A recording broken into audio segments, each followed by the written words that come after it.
Main event de l'UFC 284 qui a tenu toutes ses promesses. Franchement, respect à Alexander Volkanovski, car oui, il s'est incliné logiquement contre Islam Makhachev. On va en parler avec Big Rusty, mais franchement, ce qu'il a proposé tout au long des 5 rounds, la manière dont il a fini le combat, si vous n'étiez pas fan, maintenant je pense que vous l'êtes. Et oui, si Islam Makhachev, il y en a beaucoup qui disent oui, il a volé. Non, globalement il a dominé, c'est juste dans l'attitude, dans le panache qu'il y avait une différence. On va voir tout ça avec Big Rusty. Il est bien trop tôt pour être aussi excité, mais que voulez-vous? C'est l'UFC. Soit.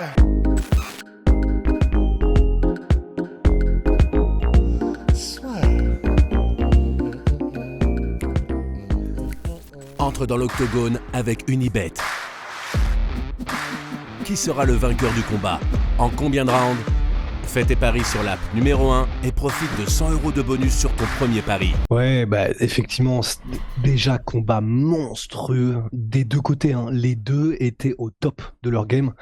Et c'est ça qui était incroyable, c'est qu'on a eu un combat de malade. Honnêtement, j'ai rarement vu les minutes passer aussi vite dans un combat UFC, mais de ma vie, je sais pas pourquoi. Pourtant, c'est pas comme s'ils pouvaient se mettre genre KO sec comme un combat genre Junior Dos Santos Mark Hunt, où je me souviens que c'était la dernière fois où ça m'a fait cet effet-là. Et pourtant là, pareil, genre les 25 minutes, elles sont passées, mais en un claquement de doigts, tellement il y avait de l'intensité, de l'intention, et tu sentais qu'il pouvait à chaque seconde se passer un truc tellement effectivement, bah, surtout de la part de Volkanovski, il était ultra agressif et engagé. Et alors effectivement, pour le scoring, ça m'a étonné, je dois avouer, de voir autant de vol, c'est un vol, il s'est fait voler, c'est n'importe quoi, Makhachev mérite pas. Honnêtement, pour ma part, je score le combat pour Makhachev, mais c'est juste que, en fait, comme tu l'as dit, l'impression au global, si on regarde pas au round par round et comment ça s'est passé, l'impression globale, c'est clair que les moments marquants, c'est Volkanovski qui les a en fait. Parce que c'est genre le ground and pound à la toute fin du combat, les moments où il a de l'attitude, genre rigole, waouh, des trucs comme ça, le moment où il est sur son dos, pris en triangle de corps, mais c'est lui qui met les coups. Et alors là, pour le coup, il pourrait y avoir à la limite effectivement un débat, parce que par contre là, c'est lui qui fait les dégâts sur ce moment-là particulièrement. Mais au global, bah, il y a quand même eu beaucoup de moments où Makhachev contrôlait Volkanovski et où Volkanovski ne pouvait pas faire grand-chose. Il y a eu beaucoup de moments où Makhachev a touché Volkanovski. Exactement. Et là, ça compte. Et là, Volkanovski ne s'y attendait pas, et c'est ça que j'ai aimé des deux, enfin, surtout du côté de Volkanovski dans son interview immédiatement après le combat. Makhachev l'a dit un petit peu dans le sens où il était, dès que ça allait être au sol, je pensais que ça allait être beaucoup plus simple, mais moi j'ai bien aimé l'analyse de Volkanovski qui était, et je pense que c'était ça. Je l'ai sous-estimé debout et il m'a sous-estimé au sol, et c'est ce qui a fait qu'il y a eu un si grand combat, parce que quand les deux étaient là où ils voulaient être, il y a eu beaucoup plus de difficultés que prévu, parce que mine de rien, Makhachev, quand il l'a touché en boxe anglaise, Volkanovski, même sur les genoux au 4e round, ouais, mais c'est ça qui était incroyable, et les contres et le coup d'œil et le timing de Makhachev, sur les kicks, ouais. Ouais, alors déjà, effectivement, les kicks, c'est-à-dire que je m'attendais pas, lorsqu'ils étaient en garde opposée, je m'attendais pas à ce que Makhachev ait un tel kicking game. Genre, il envoyait des middle, mais de porc, et je m'attendais pas à ça de sa part. Et même quand il mettait des contres à Volkanovski, parce qu'il est rapide quand même, Volkanovski, et en plus, il déguise bien ses attaques. Et pourtant, il arrivait à le contrer, mais comme un pro, enfin, disons comme un kickboxer pro, faut pas exagérer, mais tu vois, enfin, il lui plaçait des coudes, mais en mode, tu sais, je crois que c'était Qatar contre Jeremy Stevens, enfin, je sais plus. Oui, mais il y a eu Qatar, Jeremy Stevens, c'est Qatar contre... Merde, Shikadze, non. Si, Shikadze non, pas Shikadze, le gars qui était au Glory avant. Ouais, bah, où il l'a ouvert, ouais, c'est ça, où il l'a ouvert complètement, voilà. Ouais. Ou sinon, si on revient encore plus tôt aussi, c'était, je crois, Chris Weidman contre Demian Maia. Mais en gros, des contres en coude aussi bien placés, il faut un sens de la sélection des coups, du timing, et en plus une rapidité d'exécution qui est impressionnante. Même son bras arrière, il le passait vraiment bien, Makhachev. Donc, c'est-à-dire vraiment gestion des distances incroyable. Et de manière générale, effectivement, même Volkanovski au sol, il s'est fait contrôler sur des longues périodes, à des moments. Mais le mettre au sol et l'y garder, c'était un enfer. Et en plus, ce qui était dingue, c'est un peu à la manière surprenante de quand Leon Edwards a amené Ousmane au sol le premier round de leur combat, le troisième. Bah là, il y a eu des moments où tu sentais qu'il ne doutait de rien, Volkanovski. Il était en mode, non, non, t'inquiète, moi aussi, je peux t'emmener au sol, mon pote, et tu vas voir. Il a jamais vraiment réussi, sauf à la fin, mais parce que c'était un knockdown. Mais ouais, les deux, chacun dans leur game, étaient mais à un niveau hallucinant, quoi. Et puis surtout, Big Rusty, il y a aussi tous les moments où Volkanovski s'est relevé, parce que ça, on l'avait jamais vu non plus. Et franchement, il se relevait, il y avait aucun moment où c'était panique à bord. C'était vraiment, le mec avait taffé, se relevait, et on était reparti. Et ça aussi, en fait, c'est des trucs, si vous voulez, où, ok, à la fin des fins, il est à 4/9 en takedown, Islam Makhachev. Mais sauf que ce sont des moments où forcément il score de son côté, mais il fait pas de dommages, et c'est presque le fait. Donc là, le scoring va en faveur d'Islam Makhachev, mais le fait qu'un gars se relève comme c'était jamais arrivé, si vous regardez le combat et que vous suivez le MMA depuis un moment, vous avez presque envie de donner les points à Volkanovski parce que vous dites putain, c'est possible. Donc c'est pour ça que globalement, je pense qu'il y a beaucoup de gens qui ont mis une victoire en faveur de Volkanovski parce qu'il y a toutes ces petites choses qui clairement ne sont pas rationnelles parce que vous suivez depuis tant d'années les Makhachev, depuis tant d'années les Khabib Nurmagomedov et que là vous vous êtes dit waouh, il y a peut-être moyen enfin que quelqu'un arrive à contrer. Donc oui, il contrait, mais il se prenait quand même des takedowns. Ouais, et puis c'est vrai que alors on est à chaud parce que là c'était il y a quelques minutes seulement. Complètement. Ouais. Donc si ça se trouve on se plante nous aussi dans notre analyse, mais disons que au round par round, alors je crois que c'est le dernier moi que je donne à Volkanovski pour sûr, mais pour le reste je sais plus. Alors il faudra que je le revoie, mais en tout cas j'en donne 3 sur autres à Makhachev. Et je sais pas si on peut dire qu'il y a un 18. Faudra voir comment est-ce qu'ils sont donnés. Faudra voir avec Chris. Mais sinon, ouais, de manière générale, c'est simplement que, comme tu viens de le dire, je pense qu'on est influencé par les moments marquants qui étaient souvent à l'avantage de Volkanovski et l'attitude de Volkanovski ultra conquérante je pense, qui nous influence beaucoup.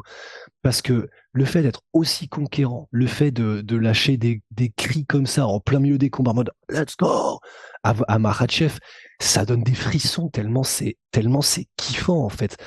Mais bon, ouais, ça score pas quoi. Et les moments où il était touché, même debout, Volkanovski, ben c'était pas. Il a pris, je crois, un knockdown au début quand même sur une combinaison de Makhachev. Alors apparemment ils l'ont pas compté. Le seul knockdown qui est compté, c'est ça qui est assez bizarre parce que moi j'ai 2-1 en faveur de... Parce que oui, il y a plusieurs fois aussi où Volkanovski touche. On pourrait dire que c'est des knockdowns, mais ils n'en ont compté qu'un seul finalement au scoring final. Donc on a un knockdown pour Volkanovski, 0 pour Makhachev, 4/9 au takedown pour Makhachev, 0 sur 4 pour Volkanovski, 164 frappes pour Volkanovski, 95 pour Makhachev, 7 minutes 37 de contrôle pour Makhachev contre 2,55 pour Volkanovski. Ouais, et sur les 7 minutes de contrôle de Makhachev, effectivement, les moments où de ce que je me souviens en tout cas, les moments où on peut dire que en termes de dommages, c'est Volk qui a l'avantage, c'est le moment où il était du coup dans le triangle dans le body triangle et qu'il mettait des trucs en mode hardcore comme ça. Et là, effectivement, rationnellement, on peut le donner à Volkanovski. Mais voilà, en tout cas, au global, c'est vrai que même Makhachev, du coup, il est resté fidèle à lui-même, hein, Makhachev. Donc, il n'y a pas eu d'explosion, il n'y a pas eu d'explosion genre verbale ni quoi que ce soit. Et c'est juste que c'est peut-être ça aussi. Je sais que moi, je crois que ça, faut que je me surveille parce que moi, ça peut m'influencer. Par exemple, tu vois, le fait de voir que il est autant en confiance, genre de manière explicite, Volkanovski, ça peut, perso, je sais que ça peut m'induire en erreur en mode, ça veut dire qu'il doit contrôler le combat. Enfin, tu sais, ton cerveau fonctionne comme ça aussi, tu vois, alors que pas nécessairement. Mais en tout cas, ouais, c'est ça qui est dingue, c'est de se dire, s'il y a un 6e round, s'il y a un 7e round, je pense que Volkanovski prend le dessus, quoi. C'est ça qui est dingue. Ah oui, non, mais il était brisé, là, Makhachev. Franchement. Ah, mais oui. Ah, mais, oui. Ah non, mais pour moi, là, enfin, quand vous regarderez la fin du combat, Ah oui, là, la fin, il en pouvait plus, mais il en pouvait plus. Vous le regardez, regard paniqué, en train de regarder en train de regarder l'horloge et voir les secondes qui défilent. Chaque fois que Volkanovski veut partir, il est en mode non, il n'en pouvait plus.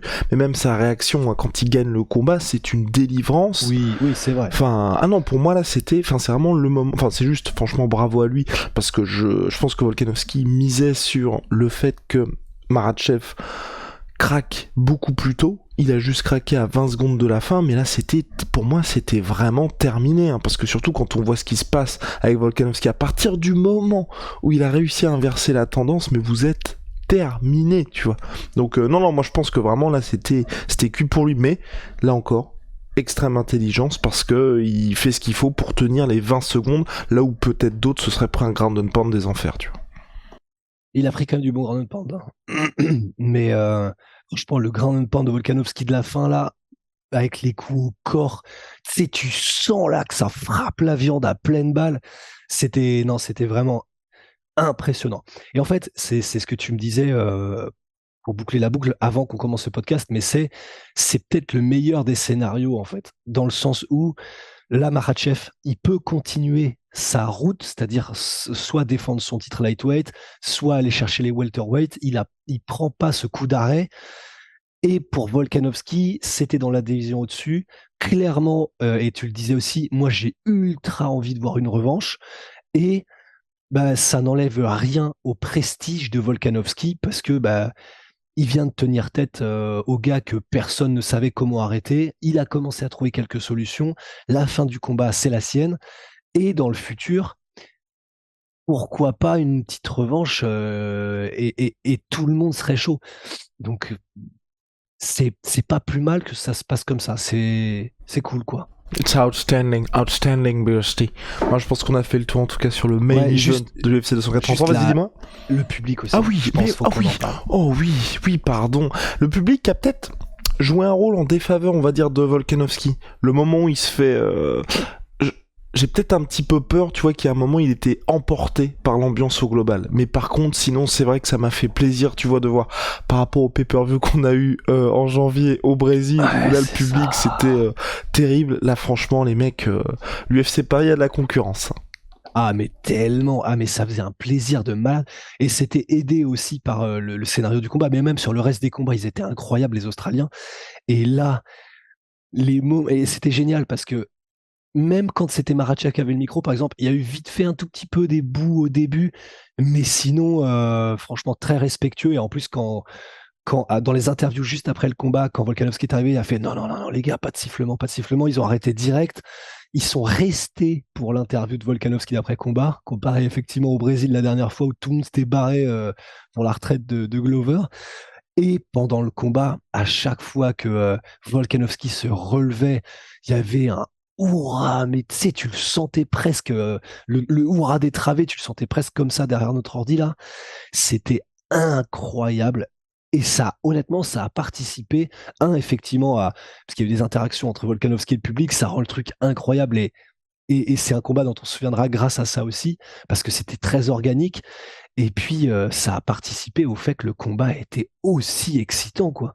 Parce que le combat était incroyable, les deux combattants étaient au top, mais quand t'as un public comme ça te met dedans, mais d'une force. C'était incroyable.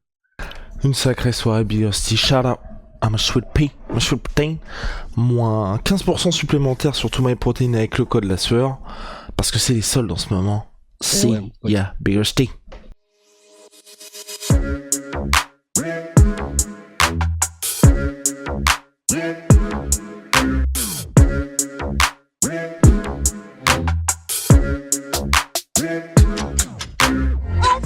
Come and